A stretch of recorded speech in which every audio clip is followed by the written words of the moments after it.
Whoa, Oh yeah, look at that. company man today. There it is. How are you, buddy? Doing good, man. How are you? Awesome. I had Outstanding. to I had to move my seating here 90 degrees away because the sun pouring through that stained glass was blinding me, and I was all washed out. It wasn't my best look, so I had to move over here. Yeah, so one of my friends said, "Hey, you guys, how many episodes have you had?" I says, "We're going to do 63 on Sunday." He goes, "Man, that's a good 63 is a good time to retire." I said, "Why? You don't like it?" He goes, "Eh." I says, "Well, I'm going to take you off the list then. You're not going to worry about it." Right? We can block it. We can block him from seeing Yeah. it. Or he could just decide to go watch something else. All right. No, he was trying to be funny, but it wasn't funny. If you don't like it, feel free not to watch it. Oh, I like that T-shirt you got on there. oh yes, my The heartbeat of a musician. bada boom. Talking about Bada boom. musicians, I watched a couple of videos of the Ramos band. Oh, did you really? Yeah, good stuff. I haven't seen any videos. Where were they? If you go to YouTube, you can find some of them. Was it just him or was it the band? Those two guys. Oh, just two. Yeah, Yeah. So not a third guy. the drummer wasn't in it on that one. That's it's rough to watch, man. Oh, huh? Yeah, it's fascinating. I mean, it's phenomenal. These two guys. So Nate Ramos is he's absolutely going to do something in the country world. This young kid, he's been playing guitar for a short time. This is just coming out of him. And he's got this really cool, raspy is not the right word, but this soulful, raw voice that's just, for me, it does it. It's really something else. And he's a full time musician. So when you go to the brewery or the whatever, and there's the guy there by himself doing the acoustic, that's him. He does that, makes a living doing that. And then AJ Otino, same thing, second guitar player, and then he's a full-time musician. So it's funny, this thing started back in April. They needed a drummer for one night, and they sent me 53 songs, and it was crazy with these monster rehearsals. We would get together on a Monday afternoon at my house at 2 o'clock and rehearse until 9. Wow. And we had this great night back in, I guess it was April or May, and we had so much fun learning the songs, and we really gelled together nicely. And I think for Nate and AJ both, it was fun for them to be playing in a band versus all they do is on their own. Of course, I loved it too. For me, learning new music, I think just makes me a better drummer and kind of, um, so we kind of just kept going. And I just got a text message this yesterday and Friday from Nate about, hey, here's some dates for 2024. And there had to be 30 dates. Like, check your calendar. What can you do? And I'm just like, I'm good with all of these, And so we're starting to book into. Well, actually, we already got stuff booked through next summer.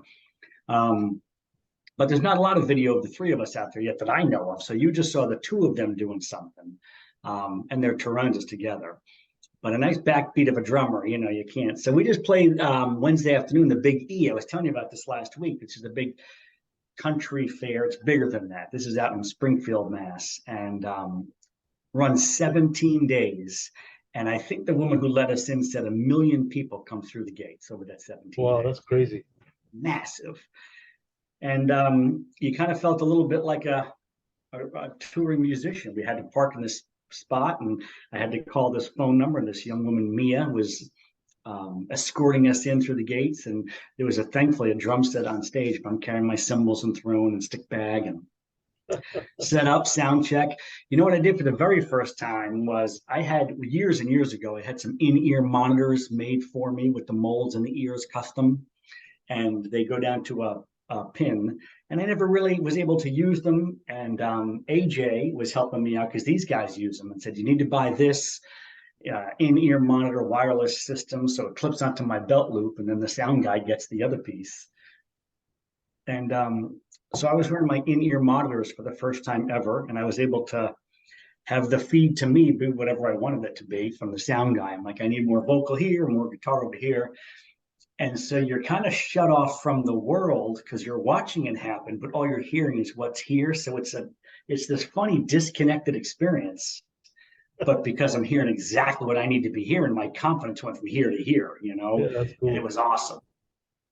So it was a great day. It was 3 to 4:30, and a lot of just a lot of people were stopping and listening. We were on stage tables and stuff, but there was a lot of just pass through traffic. We were in an area. There was a martini bar. There was a sangria shack. There's food all over the place. Thousands of people going by, and a bunch were stopping to listen and applaud. And um, I had some friends coming in from out of town. I was hosting a business event the next night. And I had two guests coming in to run that event for me, one from Wisconsin, one from Texas. And they really wanted to see the band. So they came in a day early, landed at Logan, rented a car, drove 2 hours out to Springfield. And so we were probably 30 minutes into our 90-minute set, and they both walked up front. And I'm like, oh, this is unbelievable. And at one point in the set, because it's the Nate Ramos band, we're trying to kind of highlight him. We did a lot of covers, but a lot of his originals. It's just fun to see people involved. Like we're doing a cover song, Whiskey on You, big popular country tune. And this guy and girl walking by, they walked right up in front of the stage and she's singing every word to it's just so fun to see people engage. Oh, And Nate was going to do 3 songs by himself, just acoustic, and AJ and I were going to leave the stage. And some guy who'd been there most of the time he loved it. And he walked off and he walked back up with 3 beers in like those plastic cups. He's like kind of doing that triangle thing. And he put him on the stage for us and just waved and walked away. We're like, oh, what a nice guy. So we took our break and grabbed a couple of beers and walked off and let Nate do his thing. I was able to say hi to my friends and we finished up. It was a lot of fun playing music. It's just cool. cool. So, did you buy a cowboy hat yet? I have not. I think that that's not going to happen. And what's funny is these two guys, these are young dudes. And so they're like the t-shirt and the backwards baseball cap. Like that's what they do, which everybody does at that age. And that's not me either. So I'm just going to do my thing and be a rock drummer and a country trio. And it's working. We're having a good time. So So when I lived in Phoenix, I was at like one of those, I don't know, like cheap stores or something. They had a cowboy hat that was really cheap, so I bought one for the heck because I knew I was going to be flying to Massachusetts for a few days. So I got there with a hat, and everybody's looking at me like I'm crazy because I never wore hats at all. And then Louis Betancourt says, "What the heck's with that hat, man?" He took it off. He says, "That's not you." I says, "Yeah, but I live in Arizona now." He says, "Yeah, but that's not you." I said, "Okay, relax." I only bought it for a that's joke. that's not you. Thanks for sharing. Yeah, he was Oh my goodness, a cool that's guy. funny. So there were some pictures posted on Facebook that I reposted. So you probably saw some still photos. Yeah, I did. Yeah. And I got a friend of mine out in the West Coast who knows about Stillface band. Of course, Stillface is an instrumental rock band. And then these two guys, Nate's playing acoustic guitar, AJ's playing electric guitar. So those pictures get posted. My friend remarks on the post. He says, "So let me get this right. You're in one band that's got no singer, and you're in another band that has no bass player." See what I'm getting at? And two singers. That's pretty funny. Yeah, 2 singers, but no bass, 2 guitar players. So that was pretty funny. Yeah. Cool. I was trying to come up with for a fancy retort to his comment, singing bass players. So I was going to say something like, yeah, I need to hire, so and so who's a singing bass player, and merge the whole thing together. So I came up with Geddy Lee, who was a singing bass player, Yes. Doug Pinnick from King's X, Oh yeah. and then Glenn Hughes, who was Deep Purple and Black Country Communion and On His Own and all sorts of stuff. I couldn't come up with any more lead singing bass players. I'm sure there's many more out there, but those were just off the top of my head. And I answered him back like, I'm trying to find one of these guys and we'll merge the whole thing together. Wasn't Thin Lizzy the bass player that sang? Maybe I can't name anybody from that band. That's good for you, man. That's in Yeah. my mind, that's rather obscure. So impressed you got that. Wow. And then Robin Trower, Oh, his bass player was a singer. really? In fact, I was listening to some Robin Trower recently because I think it was at your suggestion. Hmm. It's good stuff actually. Yeah. Huh. So it was fun. The Big E. We had a great time. It was fun. So Today it's 78 here. I know you're probably about 55 there, right? Well, let's see. Let's check the old weather machine. Yeah, the weather machine. Oh, I got a text from Tony Cabral that says cool. I wonder what that means. Yeah, we are currently at 58 degrees here in Worcester. What's We've that? had so much rain. It finally stopped yesterday midday. It was overcast all day, and I'm watching the calendar, anxious because starting right now, we have nothing but sun and 70s all week, right through Friday. Nice.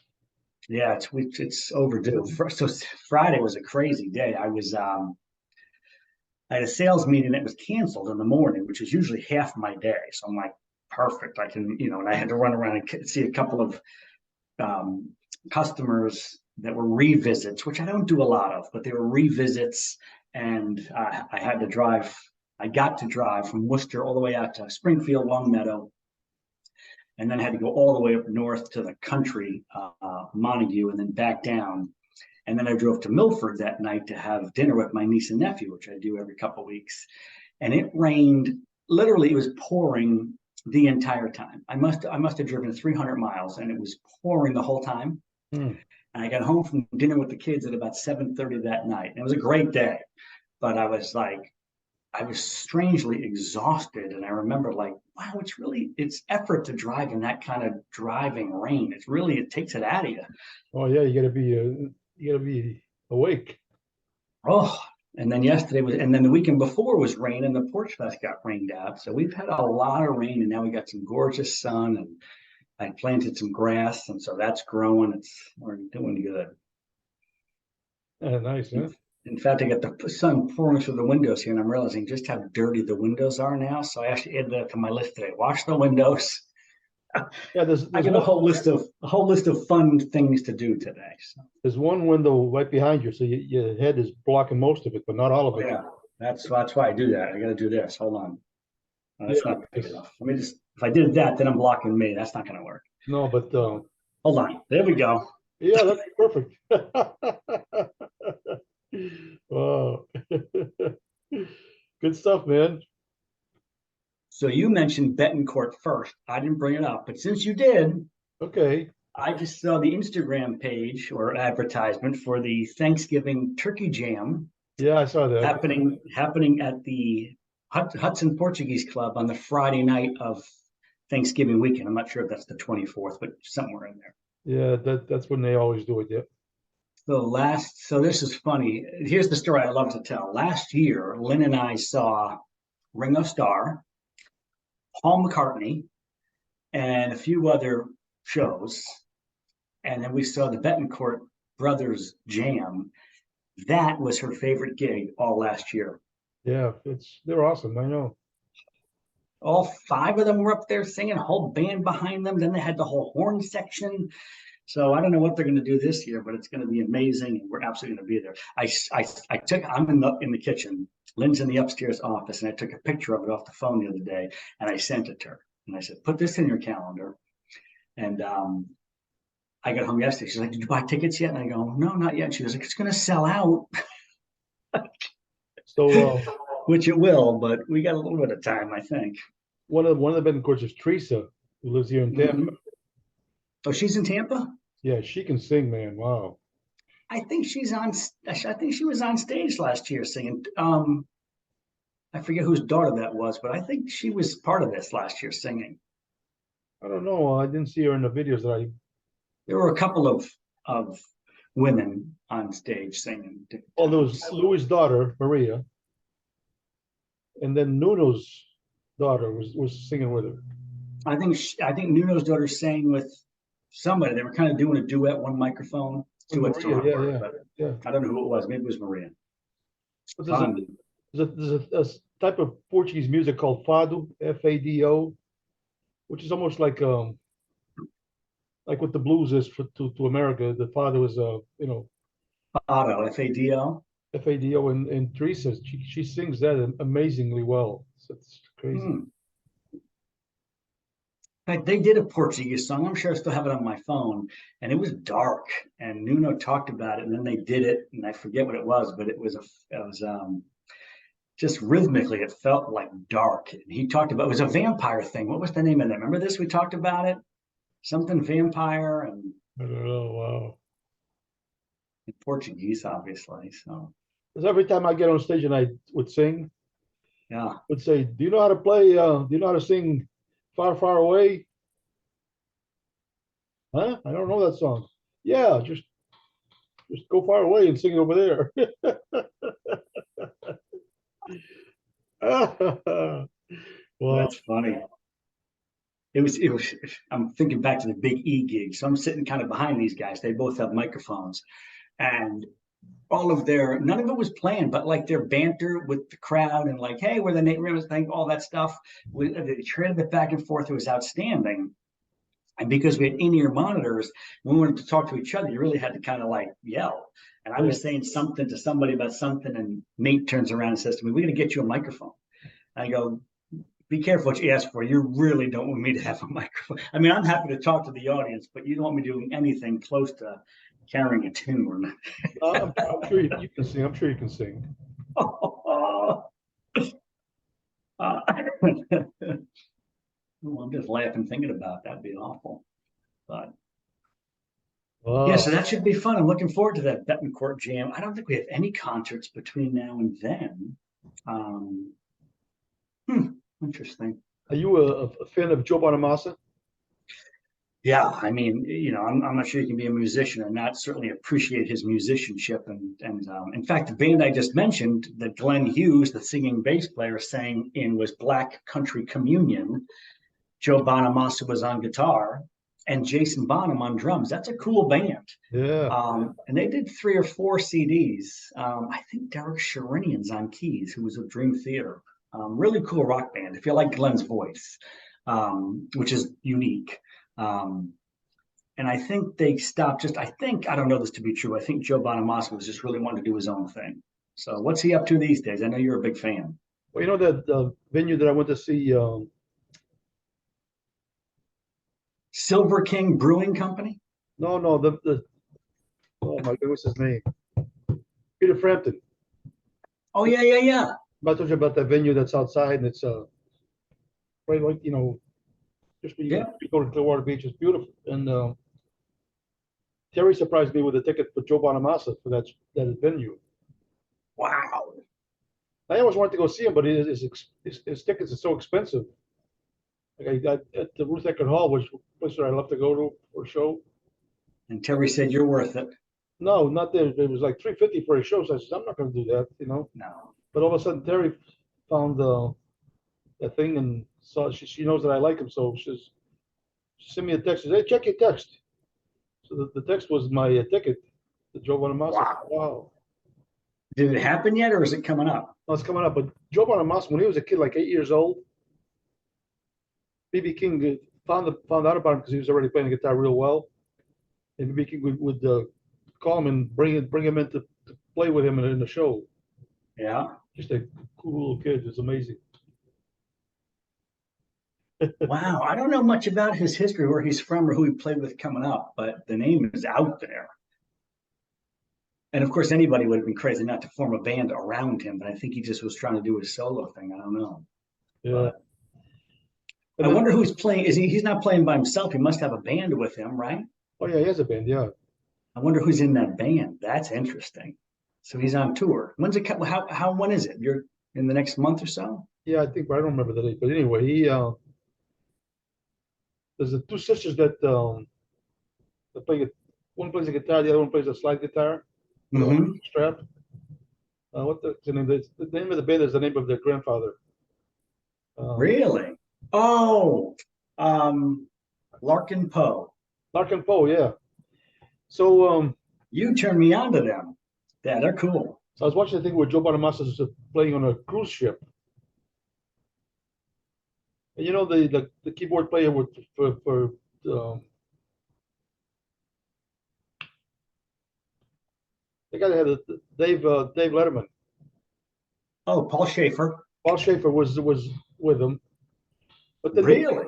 they bring in a bunch of different people. Joe Bonamassa brings, so it's like an amazing show if you bring him up and look on a cruise ship. It's amazing.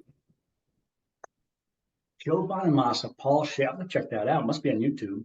So yeah, and Joe Bonamassa doesn't seem like sometimes he dresses up and stuff. So it doesn't seem like he's a rock and roller. Right. He can play that guitar, man. Wow. Oh my goodness, yeah. Yeah. I'm curious to who he's touring with in his band. I'll have to look that up and check it out. That's cool. Hmm. Maybe you ought to come down and come see the show. I've, Just saying. you know what's funny? You say that. I would love that. I so living in Worcester. Worcester's got an airport, and like nobody was flying out of there for years and years and years. And then a couple of years ago, I say a couple, probably I don't know, but a handful of years ago, JetBlue started flying out of here again. And I'll do anything to avoid Logan, as most people will. So when I'm going to Florida, I would connect through. You could fly you could fly to Florida from Worcester, but you got to connect in JFK. I'm like, I could care less. I'll do it because I just don't want to do it in Boston. It's literally 7 or 8 minutes from the house. And Lynn drops me off. I mean, it's crazy. I had a 6 o'clock flight one morning to go, I don't know, probably a business meeting in Orlando or something. And I got up at 4. I left the house at 4:25 in the morning. Lynn dropped me off. So I leave my house at 4:25. At like 4:52, 28 minutes later or something like this, I'm there, checked in, luggage, and through security already. Just wait, it was unbelievable.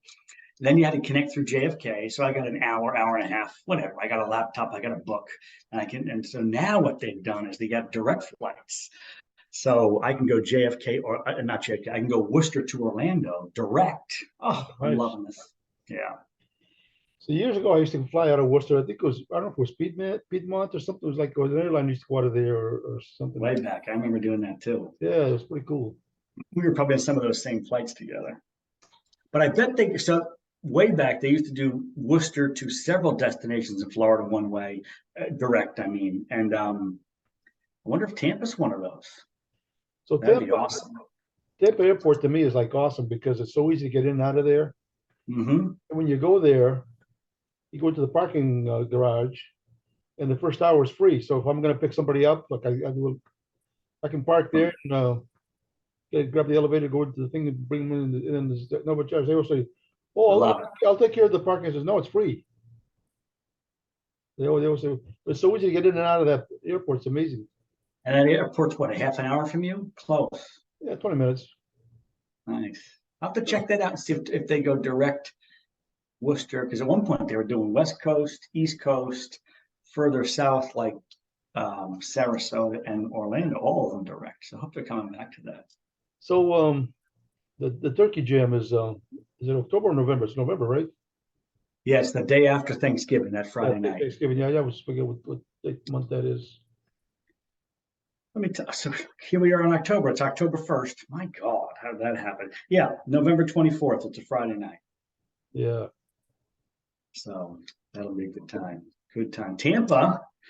So the Tampa Bay Rays baseball team, which had an outstanding season and then just didn't win the AL East because the Baltimore Orioles, the magic happened, but they're getting a brand new stadium. Is there a buzz down there around this? They're going to pull down the Tropicana Stadium and build a new one like right next door. Really? Yeah, just happened. I think it's going to take probably a bunch of years, but that's a big deal because they were talking about maybe moving if they couldn't strike a deal with the city to do a new stadium. So they're going to stay. The Tropicana is actually an awesome place. I've been there a couple of times. I love it. Yeah. But apparently they're going to pull it down and do a new one right next door. They did it in New York City. I grew up going to see the Mets at Shea Stadium, and they pulled it down and built Citi Field right next to it. So that's what they're going to do in Tampa. There was talk about the Rays leaving Tampa Bay for a new home. And it was great that they stayed and built. They're even talking about playing some games here and some in Toronto. Yeah, I heard that too. That wasn't going to work. That got floated, but everyone's like, "There's no way that's going on." I didn't think that was a good idea. But there was a time there where they couldn't get a lot of people to show up. You know, if the Red Sox was there or the Yankees, the place would be full. Right. But everybody else, it wasn't so. Sometimes they have this thing where they have older bands from whenever.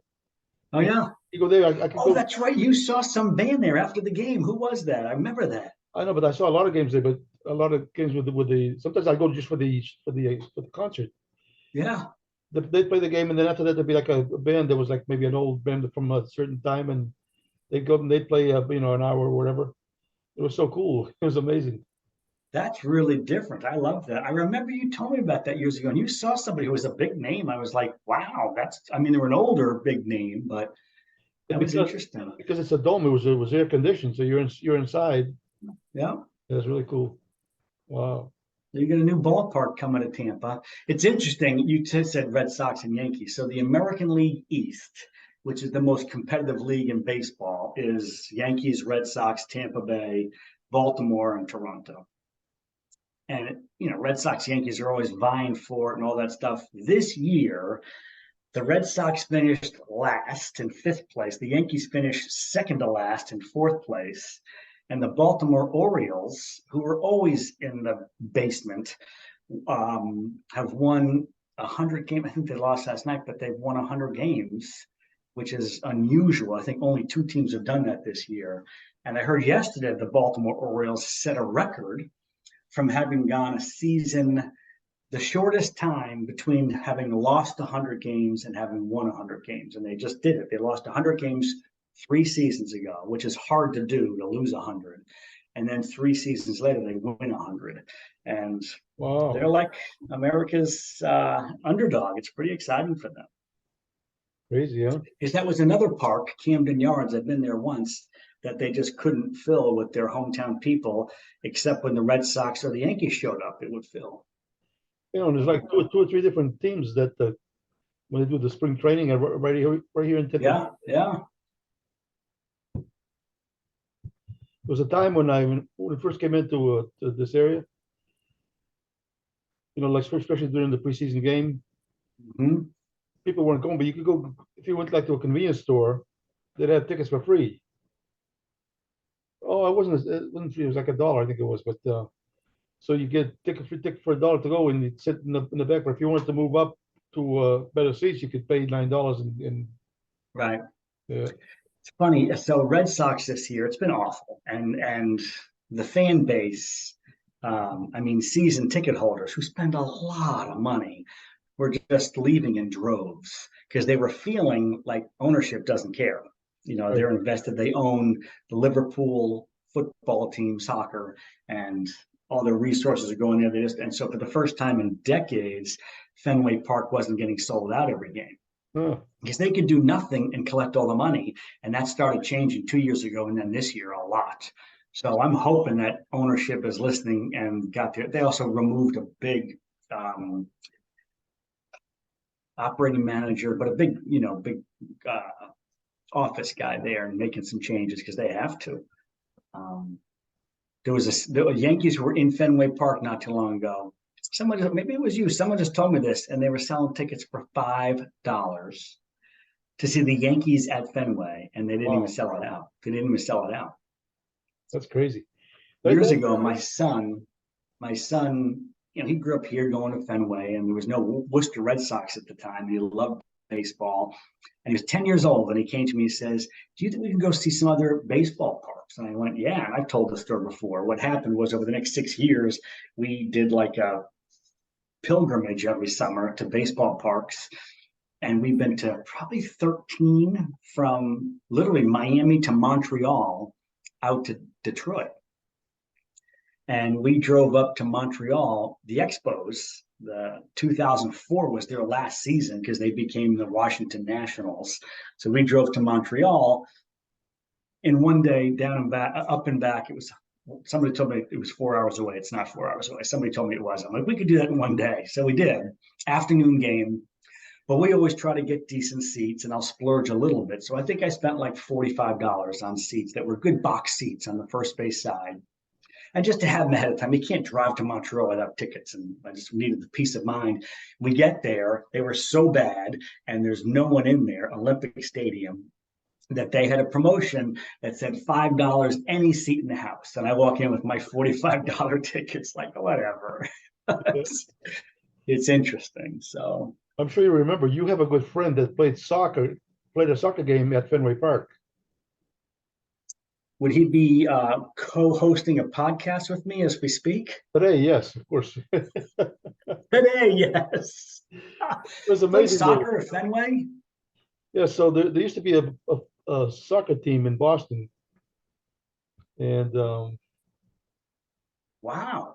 Oh, wait a minute. Was that the league with like the New York Cosmos? That league? I don't remember, but what Boston. I happened was remember this. we were playing it in the Blackstone Valley Soccer League, because I played soccer for years, and couple times we won the whole thing, we won the whole. Wow. So then we had the final game for the championship, and we're told we're going to be playing it at Fenway Park. We said, Fenway Park? What the heck? That's not a. So the outfield is like as long as they have like 100 yards from one side to the other. Yeah. I think 35 yards wide or whatever.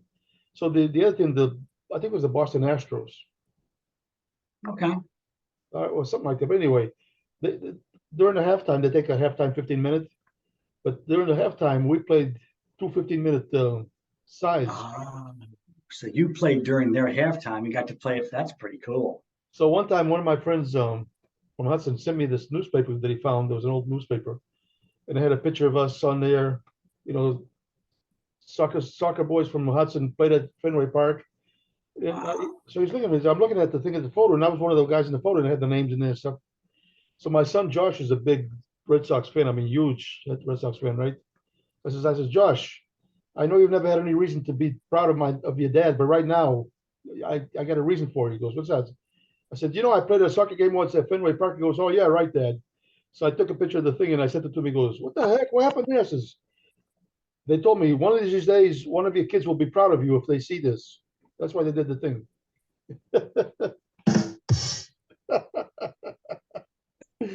Well, That is pretty cool. it was cool. That Yeah. is pretty cool. Yep. I was just having a conversation this week about Fenway Park with somebody who doesn't live here, and I'm like, "Have you been to Fenway?" They go, "Yeah, I've been once." Like everybody, if you're involved with baseball as a fan at all, like Fenway's on that list of places you have to get to, which I totally get. But at the same time, it's just kind of a dump. They just keep putting band-aids on it, and um, and it works. The band-aids, like the monster seats and the right field roof deck, it all continues to add people. I just don't know what they're going to do long term because If things fall apart. I'm not sure how they're going you're to in pull this Boston, off. if you're in Boston sometime, and I don't know if you've ever done this, but I was there one time and when we went to the tour Yeah. inside it's really pretty cool. To be honest, it's worth going. It's funny you say that. When Zach and I were on our baseball trip, some stadiums offer that tour, and that's the best deal going. If they got a home game, and most of the games we went to were night games, if they have a home game that afternoon, they offer tours. And it's Yeah. like $5 a person. It's unbelievable. And some tour guide, maybe 20 of you in a group, they walk you onto the field, down through the dugout, into Yeah, the inner workings of this. It's incredible. we went up to the monster, the green monster. Yeah, yeah. And then there's one place with one of the chairs, the people with chairs, there's one chair that was red. Yep. And that was because What was that story? That's an old timer, Ted Williams or something, I think it was that Williams sat there or something, whatever. I don't know what it was, something like that. Yeah. or hit a home run that hit that chair or something like that. Yeah, I do remember that. Whatever it is. Yeah, it was pretty cool. It's a great time. Zach and I were out in Colorado. He lives in Colorado half the year. I was out there to visit him when we were in Denver. And we went to a Colorado Rockies game, Coors Field. What's the name of that place? Coors Field. We took a tour there also. And one of the things I remember, this is a massive bowl. I mean, Fenway is pretty small compared to some of the bigger parks out there. Yeah. But the guy pointed across, like we're way out in right field, way up high at the pavilion. We're hundreds of feet in the air. And he points across to all the way across, which should have been the third base side. And we said, all the way up, you'll see one row of chairs in the very top that's a different color out of nowhere. Just like that whole row is just all the way around. And he says, "Let me know what that is." And I think somebody did know. And that was, they call it Colorado, Denver. So mile high, that one row is exactly a mile in altitude. Wow. That's their own personalization for their stadium. It was kind of cool. You learn all these neat things. So we've done that at probably less than half the parks, but that's the greatest deal going. Huh. That's a lot of fun. I forget where else we did that. We did it in, I got a picture of Zach as a little kid sitting in the dugout someplace. I forget, maybe in well, that might have been Cleveland. I think it was Jacobs Stadium at the time, or Jacobs. So what do you got going on today? Today I got a list of things to do. I'm crossing off record a podcast because we just about got that pulled off. I got a couple things I got to do. I'm being mentored by a guy in a business, and I got a phone call with him tomorrow for a half an hour. So I got to do some research and have some questions ready for him. I'm doing a Zoom tomorrow night for a team, so I'm trying to pull together some motivation and some direction for that. And I got just a list of things around the house. I'm moving stuff from the garage down into the basement. I'm going to wash the windows. I might go out to breakfast, one of my favorite things to do, because it's Hey, by the way, 9:40 on a Sunday. I don't want to be telling you what to do, but the window behind you needs to be washed too. I'll add that to the list. But, I'm reading a book. Did I tell you what I'm doing with my daughter reading this book? Did I tell you this last week? Oh, We have enough time to cover this? All right, yeah. so I'll try. So anyway, we get talking about October and horror movies, and I don't watch a lot, and she watches a little bit more than me. But I thought, hey, she lives an hour and a half, hour and 45 minutes away. So let's pick a horror movie and watch it together separately. And she goes, oh, that's a fun idea. And I said, what if we read the book first? And a friend of mine is a writer and reads a lot of books, and he had posted an Instagram page about The Omen. Remember that one? Which I never read. Yeah. And she goes, I like that idea, but she said, I just bought a book that I want to read, and I want to see the movie because I've never seen it. So it's The Shining by Stephen King. Of course, my first comment was, you've never seen The Shining? My God. So we both got the book. We're reading The Shining now together separately and chatting about it. And then when we're done, we're going to watch the movie, which she's never seen. I've seen it. It's been a long time. So I got to read today. I'm really enjoying this book. It's So do you we not like? we got a little virtual book club going on with my daughter. So you don't like Jenna that much? What's that? You're making her read that book. You must not like her. Boom. Oh, that's funny. But this might really turn on to something. We our own little virtual book club with a viewing at the end. This could be fun. So Yeah. far, and she's almost like an accountability partner for me. So I'm loving the book, but I'm reading it more just because my fear is that she's going to get away from me now. I'm reading this book, and I'm almost done. Is that right? Yeah. Oh, so that's on my list today as well. Just a nice, relaxing, chill day. Well, we're gonna call this. I love it. Look at us in control of our own destiny here. We are so awesome. It's amazing. Yeah. I don't know how we became so awesome. I mean, I know that I was born awesome, but I'm not sure how you did it. No, it's been years and years of. Boom. I love you, buddy. Have a good day. Love you too, man. You're the best. Talk to you soon. See ya. Take care.